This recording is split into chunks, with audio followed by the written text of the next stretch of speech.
கோவை கவுண்டம்பாளையம் அடுத்த மஞ்சேஸ்வரி காலனி பகுதியில் உள்ள பிஎம்ஏ நடுநிலைப் பள்ளியில் தனது வாக்கை செலுத்திய தமிழக முற்போக்கு மக்கள் கட்சியின் வேட்பாளர் வழக்கறிஞர் புஷ்பானந்தம். தமிழகத்தில் ஒரே கட்டமாக இன்று அனைத்து மாவட்டங்களிலும் தேர்தல் நடைபெற்று வருகின்றது. இந்த நிலையில் கோவை மாவட்டம் கவுண்டம்பாளையம் அடுத்த மஞ்சேஸ்வரி காலனியில் உள்ள பிஎம்ஏ நடுநிலைப் பள்ளியில் கோவை கவுண்டம்பாளையம் சட்டமன்ற தொகுதியில் சிலிண்டர் சின்னத்தில் போட்டியிட்ட தமிழக முற்போக்கு மக்கள் கட்சியின் வேட்பாளர், சமூக ஆர்வலர் வழக்கறிஞர் புஷ்பானந்தம் தனது வாக்கை தனது மனைவியுடன் வந்து செலுத்தினார். நீண்ட வரிசையில் நின்று தனது வாக்கை செலுத்திய அவர் தேர்தல் பணிகள் குறித்தும் வாக்குப்பதிவு குறித்தும் நேரில் பார்வையிட்டார்.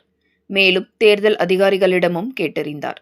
பின்னர் தனது ஜனநாயக கடமையான வாக்குகளை செலுத்தினார் என்பது குறிப்பிடத்தக்கது.